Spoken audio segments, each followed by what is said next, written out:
Hey everybody, this is Duck No Turkey, and in our prior video we were talking about the huge ban announcements today for Standard, Legacy, and Historic. This video we are going to be talking about the Alchemy Rebalancing for January 27, 2022. So yes, in 2 more days they are going to be rebalancing Alchemy as they promised when Crimson Vow and Alchemy first kind of appeared. Basically in this, they're just letting you know that Alchemy has been pretty good. They're very happy.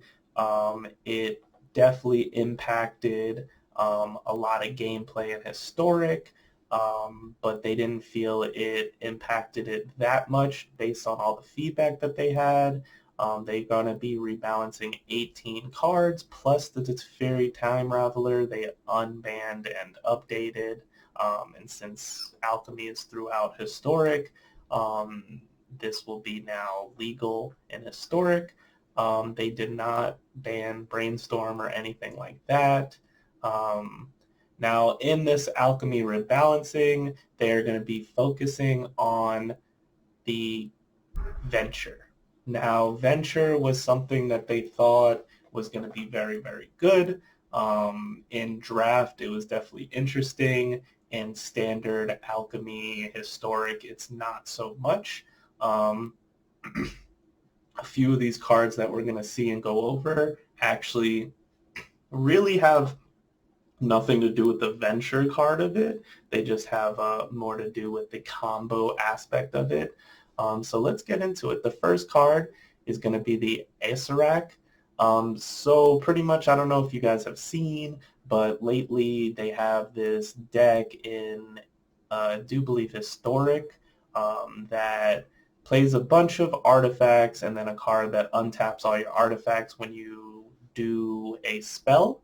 So pretty much having a bunch of mana rep artifacts and playing out this guy, you can play him a million times and just keep bouncing him back to your hand, and usually you win the game once you have that combo. So they're basically giving this a downtick. Removed opponent's option to sacrifice a creature on the attack trigger. Okay, so now when the creature enters the battlefield, if you haven't completed Tomb of Annihilation, return the Acerac to your hand, which before I do believe it was all of them if you completed any dungeon. So now they're forcing you just to pick the Tomb. And then whenever Acerac attacks, create a number of 2/2 black zombie creature tokens equal to the number of opponents you have.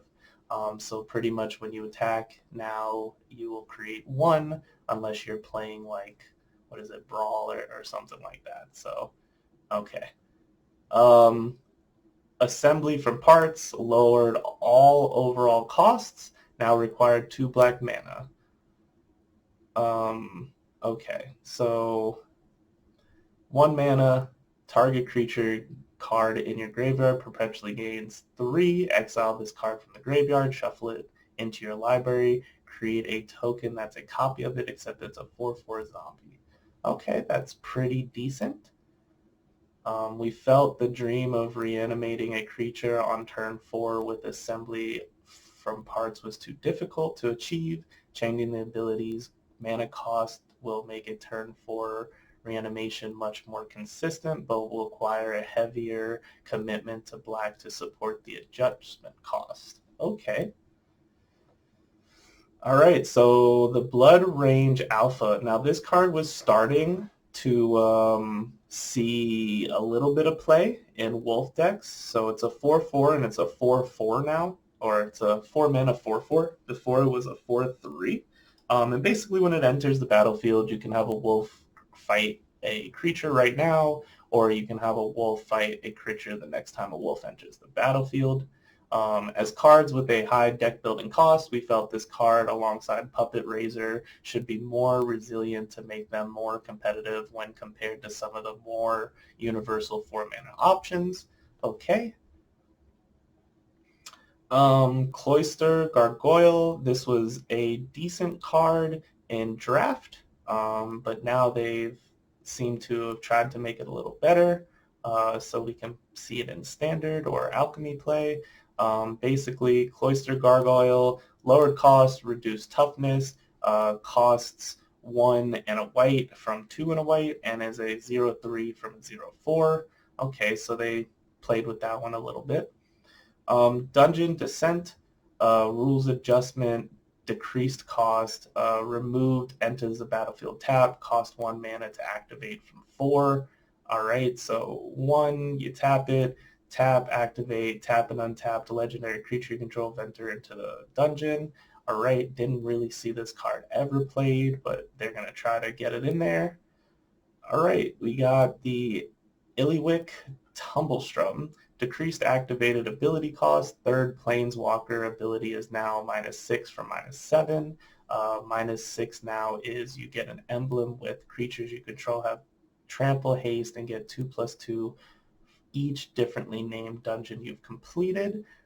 So for 4 mana, it's a 4 body with +1 venture into the dungeon, -2 look at the top 6 cards of your library, you reveal a creature card from among them and put it into your hand. If it's legendary, you gain 3.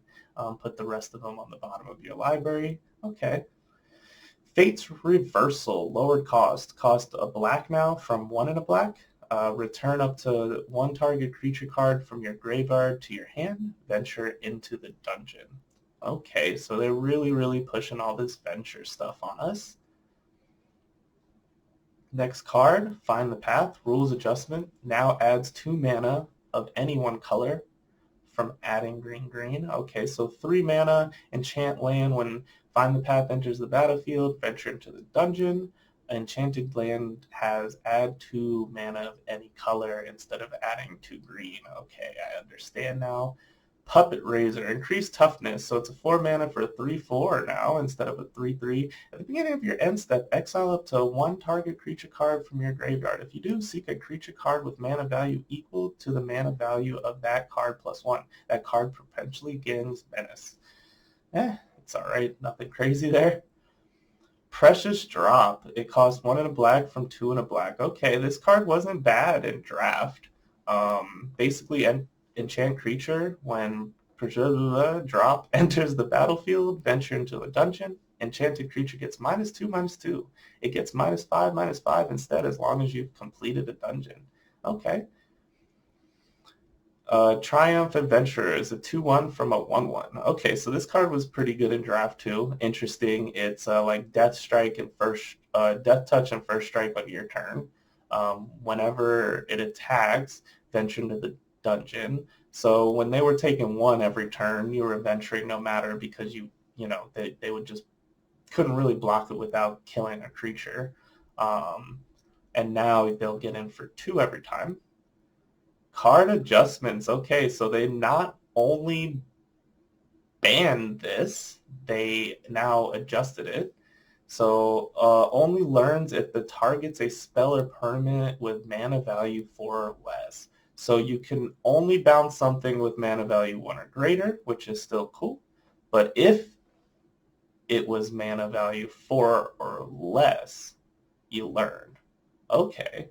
So basically, if you bounce something of a bigger thing, it doesn't really matter, which, I don't know, I think this, that wasn't too crazy. We are aiming to promote higher mana value cards in Alchemy. Divide by 0 is stronger as it is targeted more expensive cards, and this change will more evenly distribute its power. Okay, so basically, if they were going to play like a 7 mana or an 8 mana thing and you divide by 0, it's more saltier than if you did divide by 0 and a 3 mana thing. All right, I get it. Ooh, Fearsome Whelp. So everybody was talking about this card. Oh, wow, they made this even better? Let's see. Now triggers on upkeep from end step and gained haste. Wow. So 2 mana 1/1 flying haste at the beginning of your upkeep. Each dragon card in your hand. Oh, okay, at the beginning. So instead of it doing it at the end of your turn, you have to have this on the field for a full turn. I see what happened. Okay. So we are looking to make the explosive starts with Fearsome Whelp easier to interact with. Changing the trigger from end step to upkeep will give decks an additional turn to profitably interact with Fearsome Whelp. Giving Fearsome Whelp haste is a small way to compensate and make it more relevant in combat. Ooh, you guys are going to have to let me know how you feel about that one. Hullbreaker Horror, wow. So they removed this spell can't be countered. Still feel like it's crazy with Flash. You guys could have kept the spell can't be countered but taken away Flash. But let's see what they say. Removing the spell can't be countered will make Hullbreaker Horror easier to interact with in both control mirrors and other blue decks, since blue control decks have access to, let's see what they say about Hermit, which counter target non-creature spell unless it's controlled. Well, that's and Leer, Discipler Drowned. We felt removing the third instance of can't be countered will make the mirror more fun. This change will also make aggro control more viable, as cards like Disdainful Stroke can more reliably interact with threats in the pure control decks. Okay, folks. Well, if they're still smashing this out, you have some problems, guys. The Flash is crazy. Boom. Inquisitor Captain, rules adjusted, added if you cast it and to the enters the battlefield ability. Okay, so they're basically saying that this can't just keep triggering like if you were playing it with the copy guy. Let's see what they say. So 4 mana, 3/3 vigilance. When Inquisitor Captain enters the battlefield, if you cast it and there are 20 or more creature cards with that mana value 3 or less among cards in your graveyard, hand, or library, seek 2 creature cards. So yeah, we are making it more difficult to overwhelm the board with Inquisitor Captain. The interactions with cards such as Glasspool Mimic, and Alchemy and Soul Herder and Historic made it too difficult for creature-based decks to attack adventurously without relying on flying or forcing them to ignore combat altogether. Ooh, okay. Leer added during your turn to the flashback ability. Whoa. Blue-white, bye-bye. Bye-bye. Wow. Okay, so this spell can't be countered.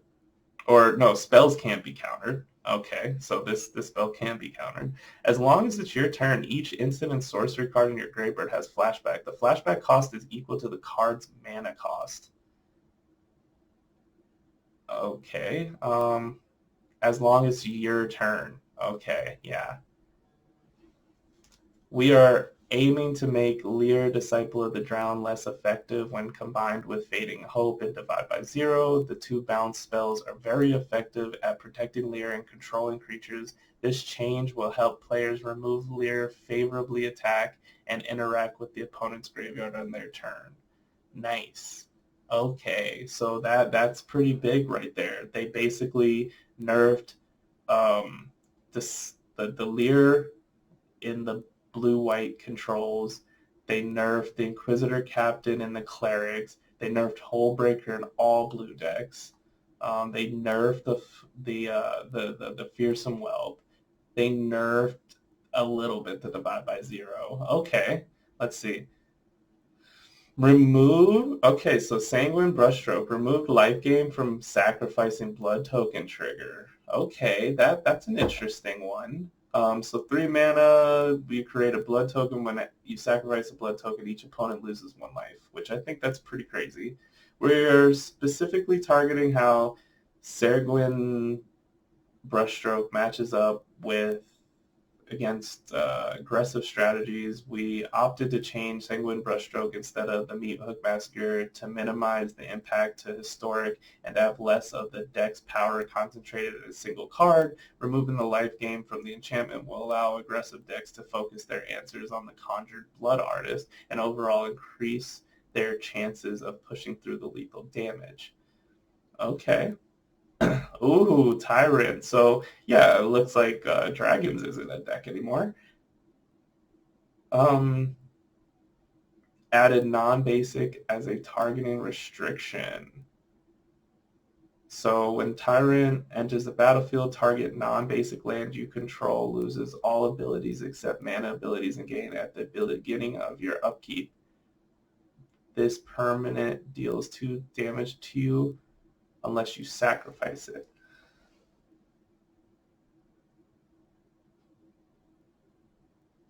Okay, so they're making this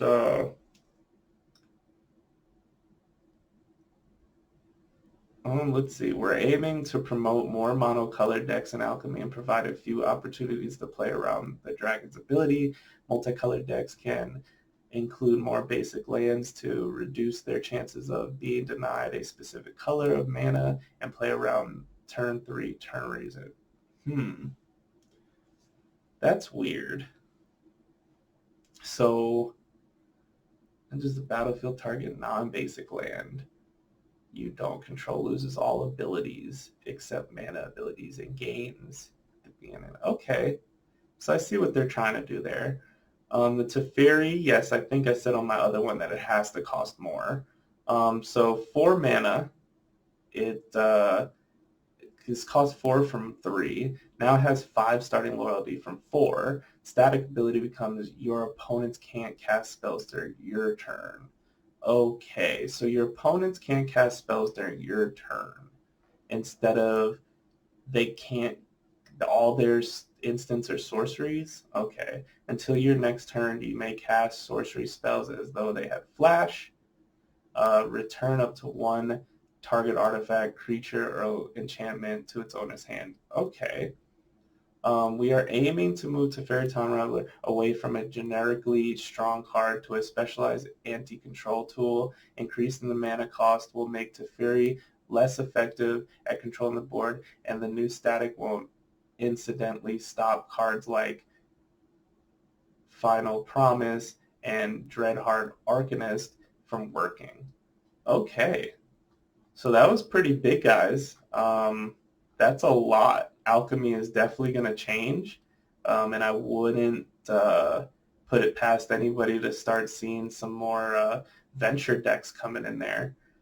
Venture wasn't anything too crazy to me, but yeah, I mean this is pretty intense, guys. I just want to get down to the real deals. Yeah, like Divide by Zero, Fearsome Wealth, Hullbreaker Horror, Inquisitor Captain, Lear, Sanguine Brushstroke, Town Razor Tyrant, and they're bringing back Teferi. It's just crazy, guys. So I hope you enjoyed the video. Please, please, please like, subscribe, and comment. Let me know how you like this. How are you going to be building your new deck? Are you guys going to get into Venture cards? I mean, I might even build a Venture deck. We will see. But until next time, guys, enjoy your day.